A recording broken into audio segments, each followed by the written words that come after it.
in terms of faith, I kind of believe that what's for you is for you. It's going to find you. But I'll tell you an interesting story that during COVID, our industry shifted from going into the room to audition with real people and a director talking to you to self-taping at home. So you're suddenly the technician, you're the, Oh, hair, makeup, that acting, lighting, editing, everything. Like a self-tape was a 24-hour job, wow. right? Yeah. And it was exhausting. That's perseverance. It was exhausting, and they went out into the ether, right? And for me, with everything else that was happening in my life, that was kind of started the catalyst for me having to start saying no to some things. And I was just like, the self tape was just taking too much of my life, and I could not focus on all the other things that needed my attention. So at a certain point in time, I said, I'm not doing it. I'm just not taping. I said, if there's something you can submit my demo, I'll take offers, but I'm not taping. And suddenly I started getting all these offers. All the work I've done in the last 4 to 5 years has been offer. I have an audition for it, and some of the best roles of my career have come through these offers.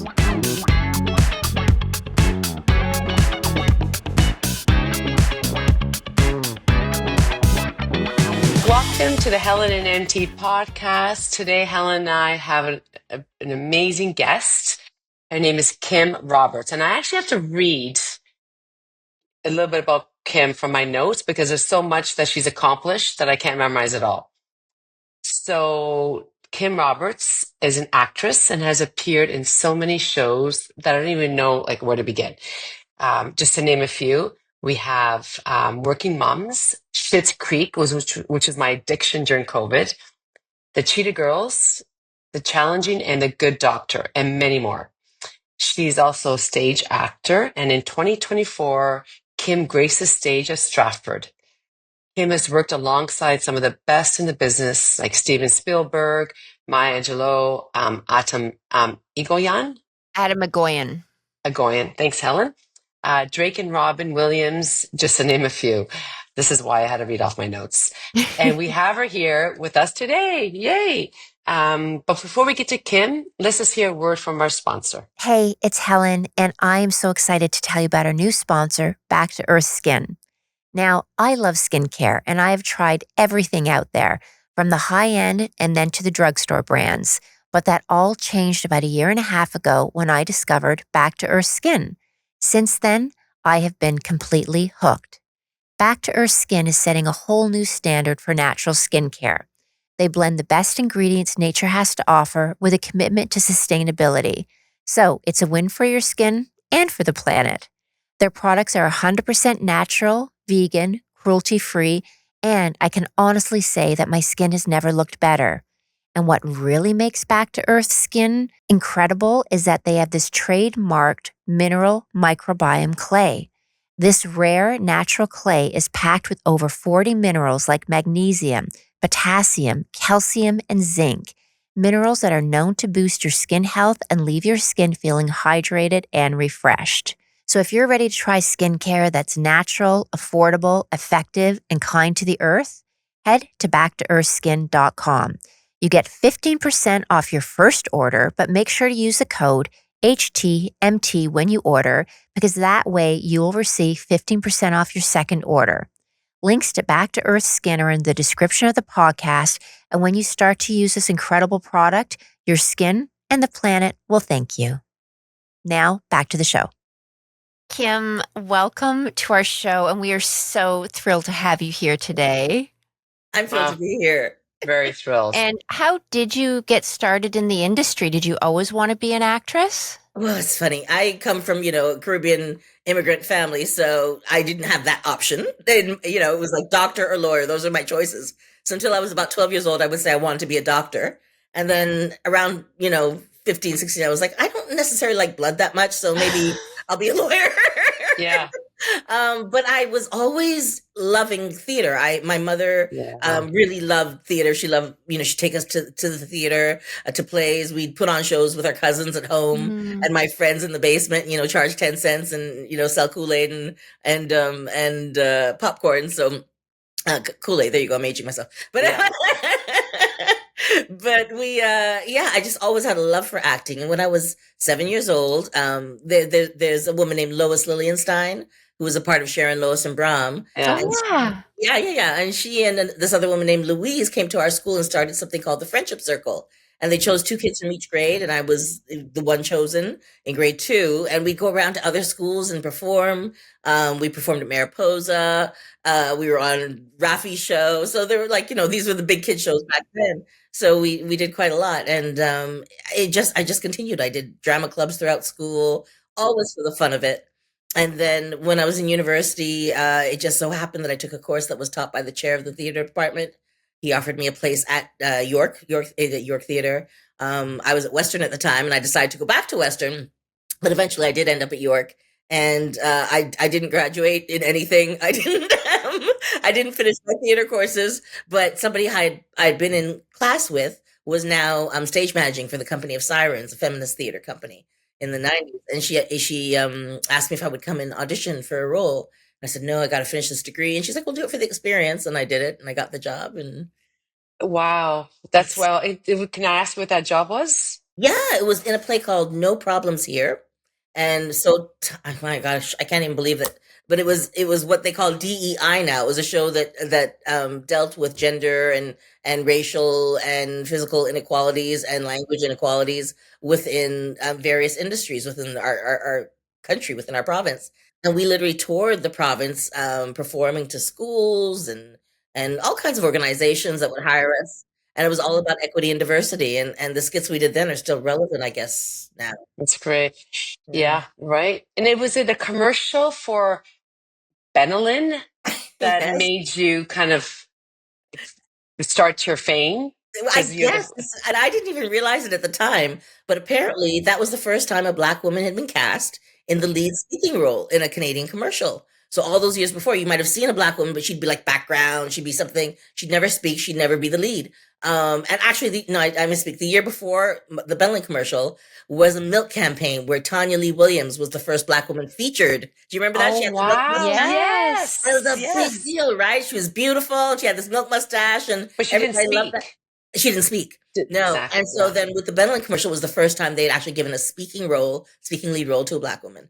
And I just remember, people years later, I'd be doing all kinds of, interesting theater work and starting my film career. And people would still introduce me as, this is Kim, she does commercials. I'd be like, I do more than commercials. But what it was is that everybody remembered that moment when they saw me on TV, saw me in that role. And I guess for the community, it was a prideful thing. And then so it kind of started a little bit of a legacy for me then. Yeah. It's interesting you're saying that, because one of the things I remember when Black Panther came out, Mm. and I was in the car and I was listening to CBC radio, and they were talking about the movie, and they had some movie critics. And what hit me was there was a couple of women, they were talking about the importance of visibility. And they were saying that when they were growing up, they didn't see themselves in film and TV. They saw themselves as the help, or they saw their mothers as, the prostitutes, or their fathers as the drug dealers or getting out of jail. And I remember listening to that and just being like, oh my God, like I saw myself all the time in film and TV. And then first of all, I was so sad because I thought how ignorant of me that I didn't realize that. But then now, when you look at the Black Panther, and then when Black Lives Mattered, and how the pendulum swung, and so many minorities are getting cast, which is so important. But Yeah. I don't think people realize the importance of visibility. And when you see a Black woman or an Asian woman or man, even if it's just in a TV show, it's like, that is me. That could be me. And it's so powerful. It's very powerful, not only if you're a person of color, but if, as you say, you're someone who doesn't think about it. Because if you're watching TV and all the time you see the executives are white and the help is Black, well, in the real world, you don't actually think that that's odd, right? Then, Good point. and then suddenly if you see capable people doing everything they do, I mean, my parents come from the Caribbean. When you're in the Caribbean, everybody's Black. President's Black, the Prime Minister's Black, that's right, yeah. the head of the bank is Black, and they're Everyone. very intelligent people. They do really good jobs. And it's so interesting that unless you're in a diverse society, which we are actually, But we're just not represented quite as well on the North American content. And that's what the struggle is. That's what DEI is about. It's about leveling that playing field that historically has not been level. It's been imbalanced, it's been unfair. So all that work was in trying to make it fair. Yet there's a lot of resentment about that because people who've had privilege don't necessarily see it and don't want to give it up. It hurts to give it up, they think. Exactly. But it doesn't actually. It creates Doesn't. more opportunity for Exactly. everybody to do everything, right? But the way it's framed is Yeah. can have a lot to do with how people perceive things. That's So a very, yeah. yeah, so Very good it's point. very, very important to have people on your screens doing all the jobs, doing all the things, falling in love, doing things that human beings do because that's what we all are, you know? Yeah. It's true. You nailed it, Kim. Did you have times in your life or your acting career or the castings where you actually said to yourself, I don't know if I'm going to get this because of my color? Or you just kind of went in there with confidence and said, doesn't matter. I'm going to, it's not Yeah, going to matter. I try. I mean, I'm lucky in that, you know, we did go to the Caribbean quite a lot, and it's very like my family has every color there is, right? There's every, Mhm. you know, every race, every creed, every color is there at a family gathering. So it never really even occurs to me that I might not be fit for something.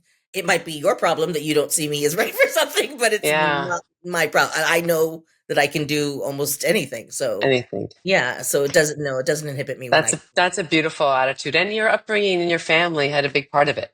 absolutely. Huge part of it. Versus being born in Canada or in America, Black. But Yeah. because of your upbringing, you're surrounded by that. Yeah, yeah. Does I mean, it I make was you born here, but nervous? we had Does it the make Yeah. you sorry, does it make you nervous now when you see what's going on where they're removing diversity, equity, like how in the US they're doing that and even in Canada they're starting to do that? oh, let's just say I'm looking into alternative passports. Yeah. Yeah. I it's hear nuts. you. One in hear every you. 2 people are doing that. Yeah. We are Yeah. living in a crazy time. I shouldn't be Yeah. using the word, but it's just like I just don't even. It's a wild time. It's It like, is. It's Yeah. an upside down world. and if you're really paying attention, and if you've, you know, we're lucky to have a good education here, so we know a little bit about our history and world history. You know, he's this guy.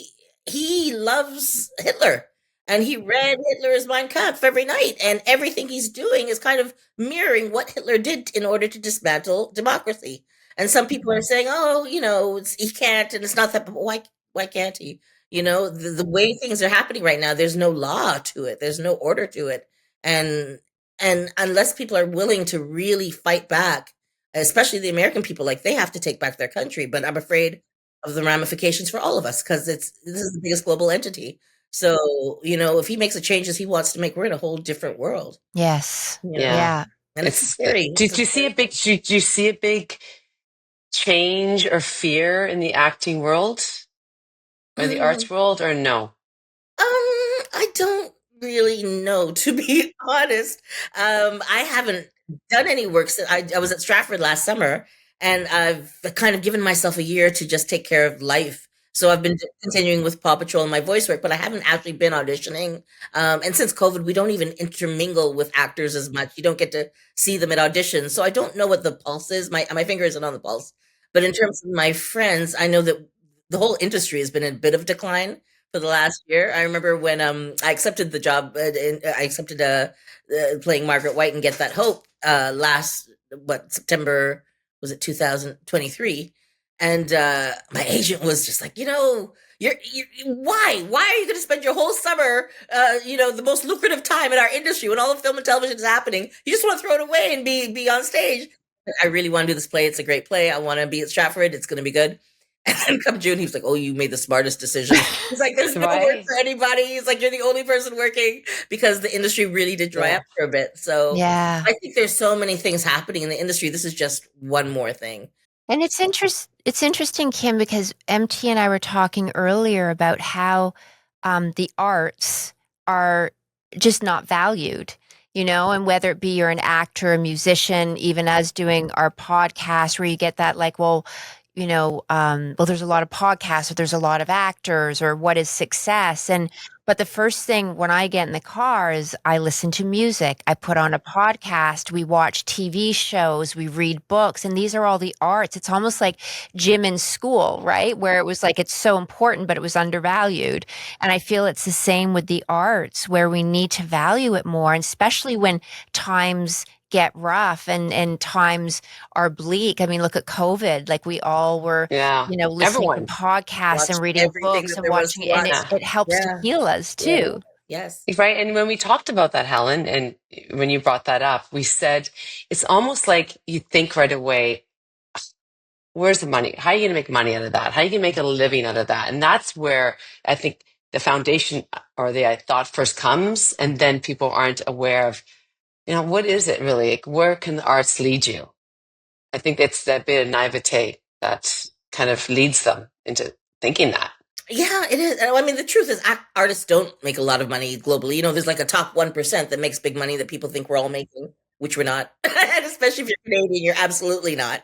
But the thing about being an artist is you don't really have a choice. If you're a true artist, that's just who you are. It's like being black. I'm black. That's just how I came out. And I am an artist in my soul, unless I'm doing my work is like breathing. As I just said, I'm taking some time to myself, just because my whole life has been overwhelming, and I've been busy working, which has been wonderful, but I haven't had time to take care of business, take care of my own life. And so this period was kind of has been a time to get things in order. My mom has dementia. I'm taking care of my aunt. My brother has issues. Like everything needs my attention. You have I'm time for hating it. us. I've been so Yeah. miserable. I'm Yeah. so miserable having time for my life, because life is like crap But sometimes. did you But use this the time? working is beautiful. What? Have you Sorry? used this time though at all, Kim, to kind of journal or some different self-care that you don't normally do when you're acting? Or is it all about now taking care of people in your life, like your It's, mother and your aunt? there's been no time for self-care in the last number of years for me. I mean, I'm working towards getting there again, but honestly, it was work, work, work, work, work, trying to manage everything. Finally saying, okay, I need a break so that I can manage everything. But still, I have been the last on the list. So, I'm working towards it. Trying to put things in place so that I can get back to myself again. But I was just saying that in terms of being an artist, it's like that's my happy place. So if I could like ignore everybody and just be working, I'd be so happy. I'd be thrilled, because it's a beautiful way to express what's inside of you. And in terms of the world needing artists, we always do. And I think that in times like this, when things are scary, artists are the ones who can actually be brave enough to speak. We are the ones who are brave enough to speak up. If you look at late night, all those hosts are saying the truth. If you really want to know what's going on, watch them, because they're actually researching, they're fact checking, they're letting you know what's going on. There's I see on the internet, and then I see it validated on late night. I'm like, hey, that is true. And then you have the people who want to get into, you have the people that just want to be famous. Right. Yeah. And I always think, and if that's your intention, okay. But I think that what you're saying, it really resonates with me, because it's like, it's something inside of you that longs to come out. And I feel that a bit with our podcast, where it's like, yeah, it'd be great if we started making lots of money and had big guests, but it's more that it's something inside of me, that it's the creative process. It's the conversation. Like, I feel so good afterwards. And I think that you really need that in order to stay in this industry, like for you as an actor, because if you're doing it to be famous, it's good luck. But your intention is more than that. Like, it's an itch that needs to be scratched. Right, you're right, Helen. I think you got to have it inside of you, and it's like your photography. You have to persevere. Yeah. And I think just the starting off, all these thoughts come into your head. Okay, is it going to be sustainable? Where am I going to? How far is this going to go? Especially with your acting, and the belief in yourself. Yes. is the foundation, and then from there, you just say things just come, like Murphy's Law. Hopefully, and sometimes they do, sometimes they don't. But I think there's just a level of fulfillment that comes with knowing that you're taking care of that side of yourself. Yeah. And also that maybe you not like, yeah, you could have a job on Wall Street, or you could do that, but success is not just money, right? So it's like, it's that part of like, no, maybe and I don't know, Kim, but so I'm just saying this, maybe you don't have like a big mansion, but you have a house and you have family and you're enjoying your life. And we put so much importance on money and status and things. And it's like, that doesn't mean you're successful. No, it doesn't, Right.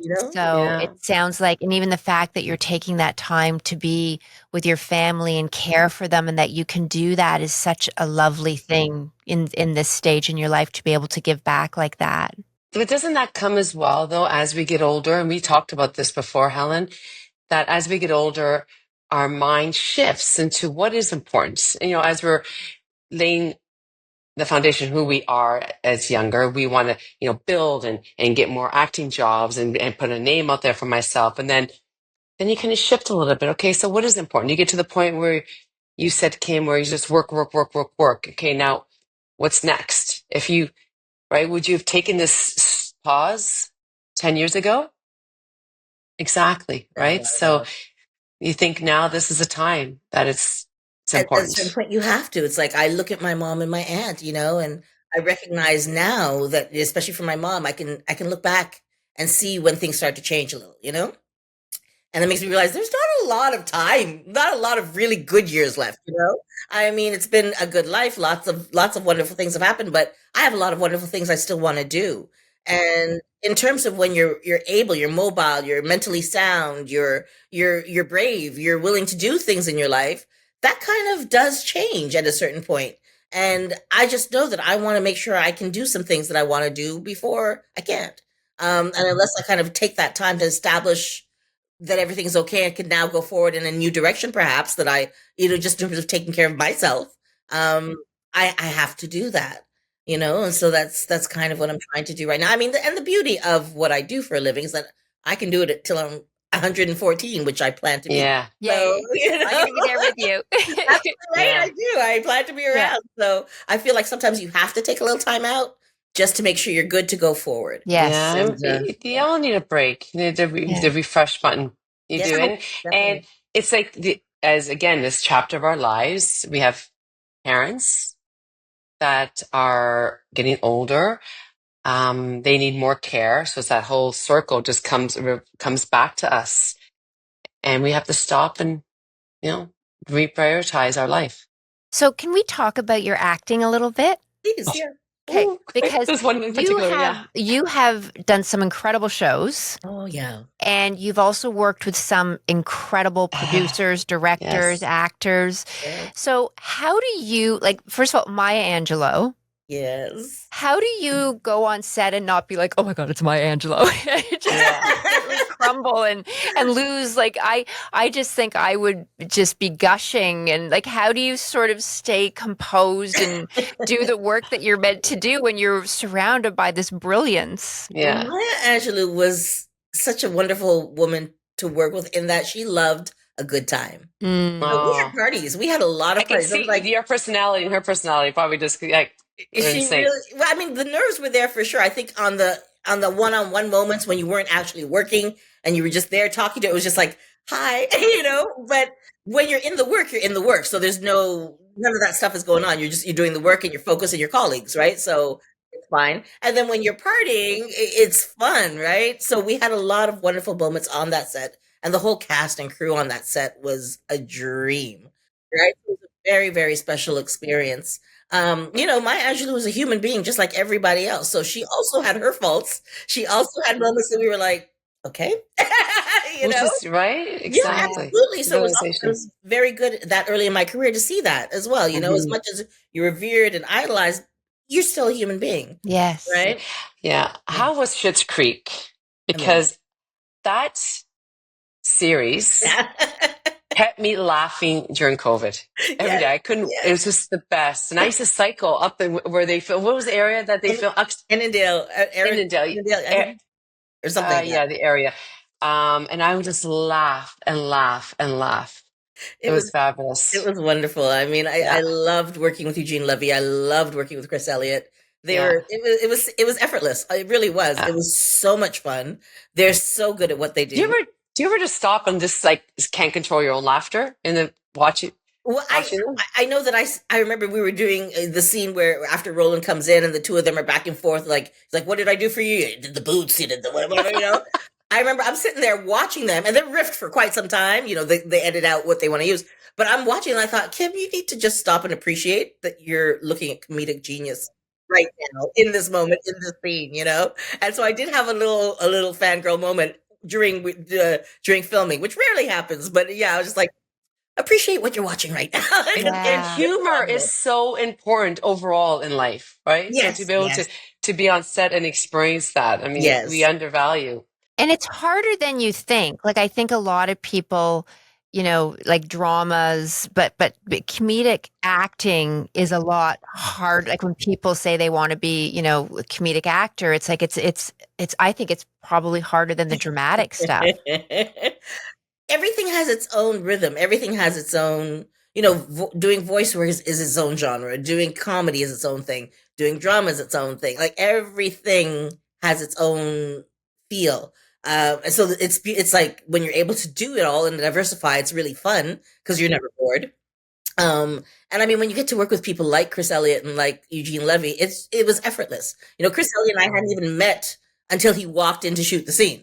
I was like, okay, so let's do blocking. So the first time I met him, and we're acting like longtime lovers, who haven't seen each other in years, and it was effortless. It was easy, and we surprised each other, and so it's beautiful when that happens. Yeah. And do you have a preference of what, like, do you prefer as an actress? Like, do you prefer the comedy? Do you prefer the drama? Do you prefer the voiceover? Like, do you have something where you're Yeah. like, oh, this is my jam. This is what I love. Your genre.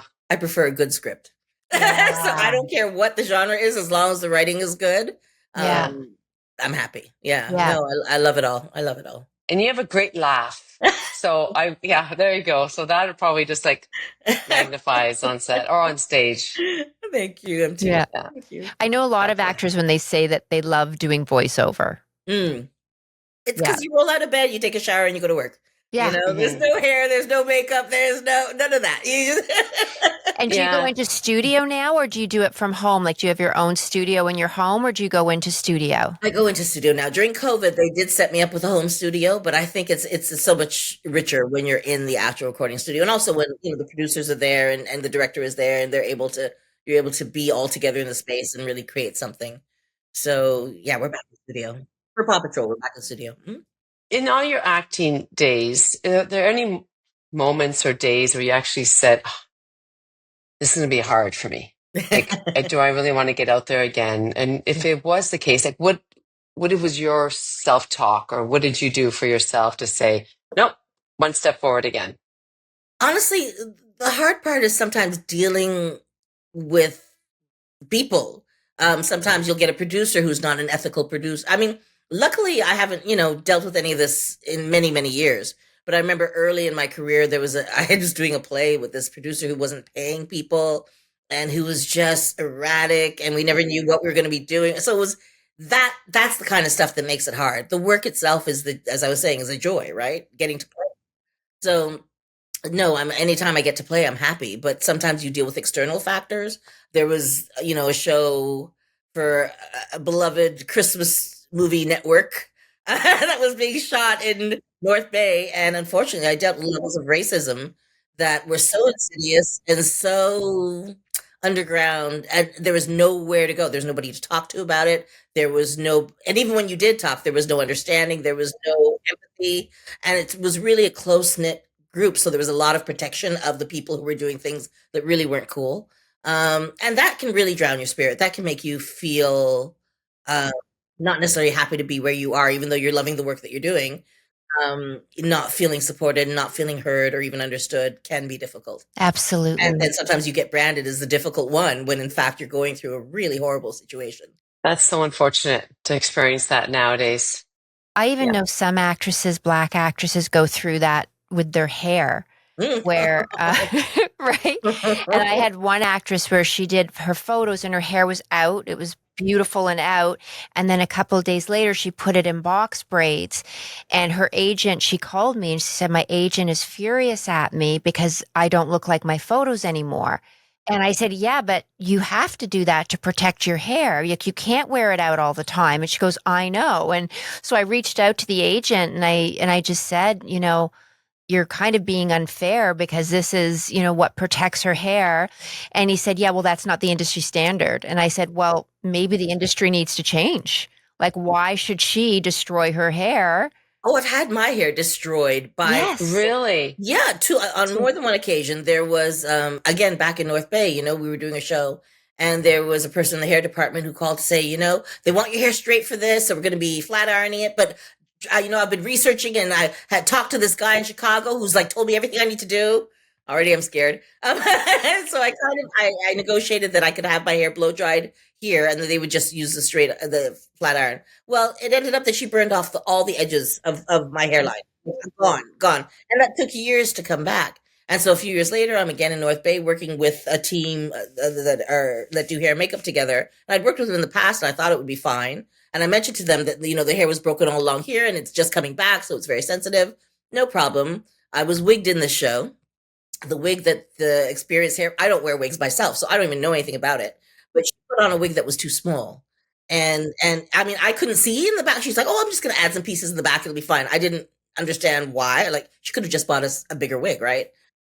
So we're shooting. Day one, day two, I go home. I'm looking at my hair. And I don't know. It just seems a little different. Feels a little thinner. By day 5 of shooting, I look and I've got a huge ball, like it's still there. Yes. No. Because it pulls on it, right? Well, it was rubbing. So my whole hairline was like disappearing. And look, this is like years later and I'm still dealing with this, right? And so I remember I got to set on the Friday. I was like, look, I cannot, you guys need to replace this wig. I will not continue to wear it. I'm like, well, you have to, we just, so I tried for half the day. And then for the last day, I was like, I'm sorry, you're going to have to put a scarf around me. It was a bedtime scene. I'm like, do something else. I'm not wearing this wig again. I had a huge ball patch. Oh my gosh. And I remember that my agent at the time called me livid because the producer had called her livid that she had to, that the scene couldn't work because I wasn't wearing the wig and they didn't like the scarf. And so my agent is yelling at me and I'm like, no, I realize that I've lost my hair, right? Like I've lost a patch of hair. I have a career. I need to still work. It wasn't until I said to her, I still need to get work as an actor that she calmed down because she was, because you need to work so I can make money. So until I put her that way, there was no concern about my well-being, about my state of mind, about how I felt having this happen to me. None of it. And then I remember that's frustrating, Kim. I remember even when Black women would call to book shoots and I would say, do you want makeup? And they'll ask, do they know how to do makeup for Black women? And I'm like, yes. But I remember even back from our modeling days where you were told like Black women or Asian women to bring your own makeup because the makeup artist didn't have it in their kit or they didn't know how to do, different skin tones of makeup. And now like the makeup artist that I use, like it's like a prerequisite, like you have to, or you are not being used. There you go. And it's not that we're aliens and that you don't apply the same techniques. It's simply that we have different skin tones. So it's like, if I have gray in certain parts, you need to maybe have a yellow base that you can kind of counter that. It's just that you need the product in your kit. And if you're only catering to your white clientele, you're not going to buy the Black makeup. And so when you get the 2 or 3 Black people that come through, you're like, well, I'll put the blue and the baby pink on you and you look great. Oh, you look great. Or I love the best thing would be the hair. I'd come in with the natural hair and they'd be like, oh, perfect. They were done. I love your hair. Okay, you're good. And I mean, it was not good. Is that, I mean, I know you love the stage in Stratford. Yeah. Like, what is the one thing that draws you to that more so than TV?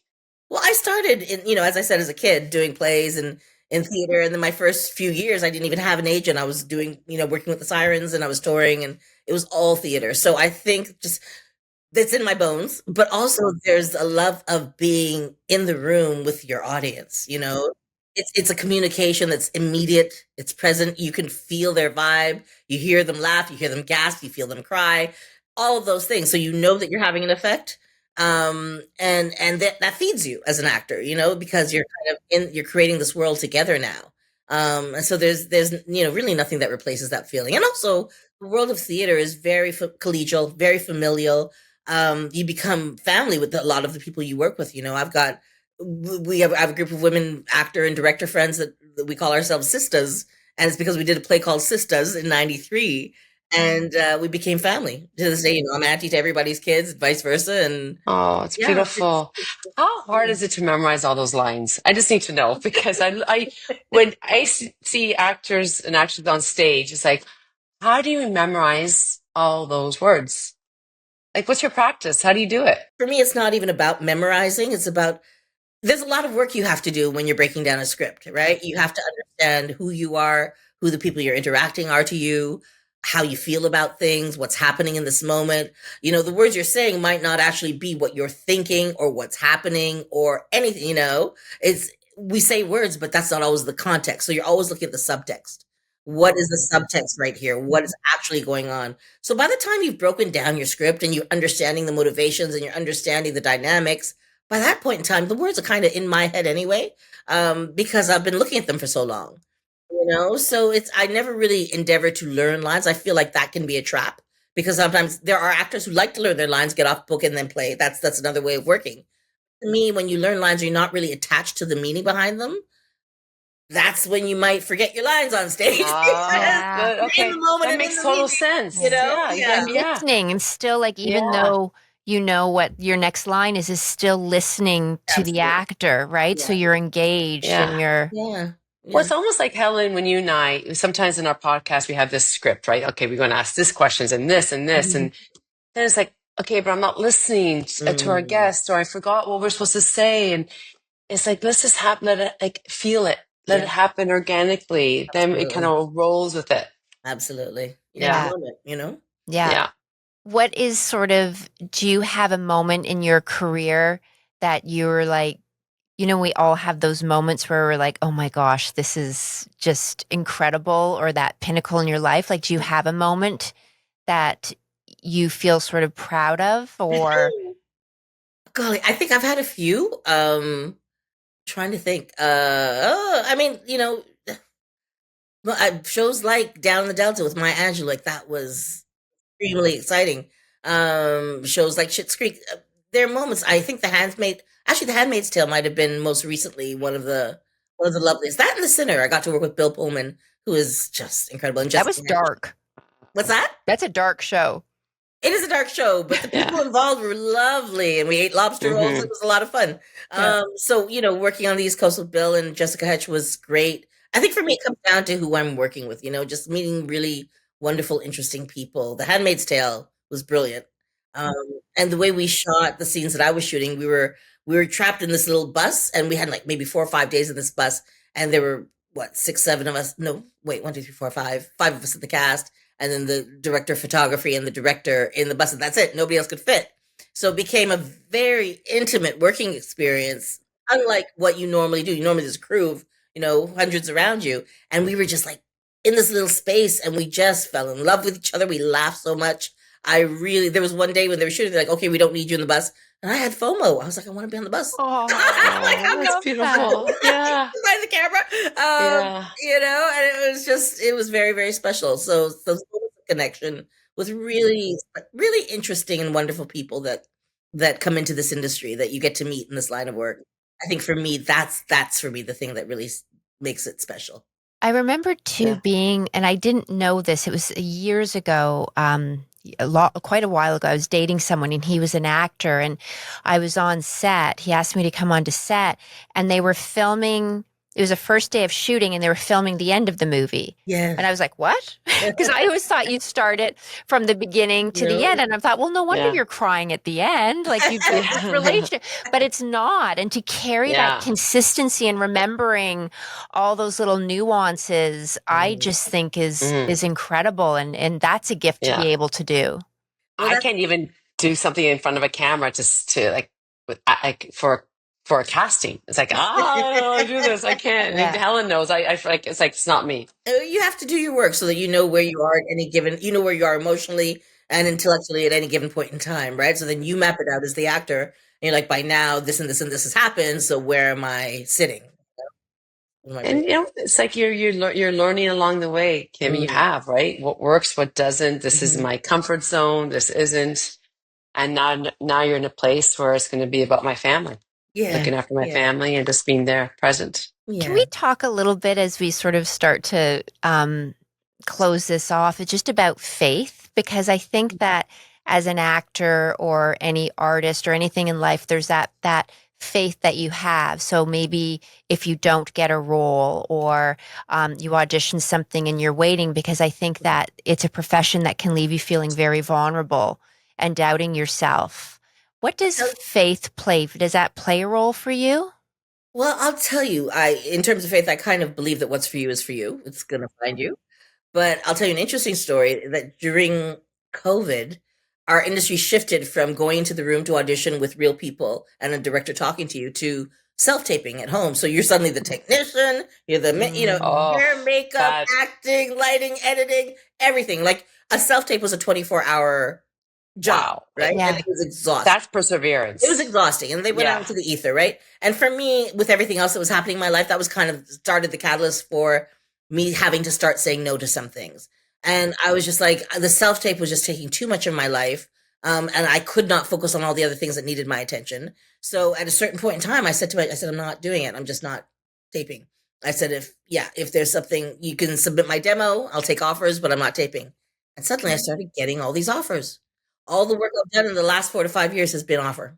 I have an audition for it, and some of the best roles of my career have come through these offers. Wow. It's been nuts. So Like a show. why? So what was When it we that? talk about faith, I think it's about, we don't always have enough faith in ourselves. Like I know that I built enough of a name or a brand that yes, they know what I can do, and yes, I can believe that they can hire me and have faith in me to do the job. And so it's like Working Moms is a great example. I love the show. I auditioned for it every year of my career, like 6 years or maybe 5 years in a row. 6 years, maybe I didn't. But I would audition for these great roles and come down to the wire and, be in the room with Catherine herself and still not get it. And I think year 7, they had a role they wanted me to come in for. And I was like, just not auditioning for anything. So my agent said to them, says, Kim, you've seen her, like, just give her the job. So they gave me the job. No, 4-episode see? arc, I love that. and I was just like, okay, I shot The Good Doctor in Vancouver, which has Yeah. a huge following, Love that. awesome demo. I shot a great role called on the Alert Missing Persons Unit. I played Miss Patty, and she was the guest star. The episode was called Miss Patty, and that was from a director I'd worked with, Oz Scott, in the past. He's a brilliant director. He actually directed the first, the inaugural version of For Colored Girls Who Have Considered Suicide, When the Rainbow Is Enough, on Broadway by Ntozake Shange, which is like the Bible. It's in the Black female theater. That's why I became an actor. There was a monologue in that play that I used all the time.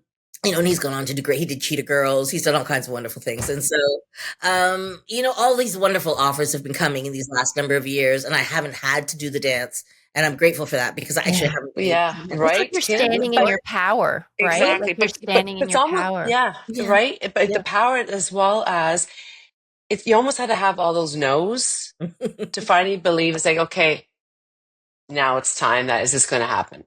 But if you didn't have the no after one audition, then another no. I didn't have that many no's. Well, I'm saying, okay. Well, I've never gotten a lot of no's. I love that. Right. Well, talking about the role in The Good Doctor, you said you went for 7 times. Working moms. Working moms, yeah. Yeah, So, that's true. So finally, you realize, okay, you know what?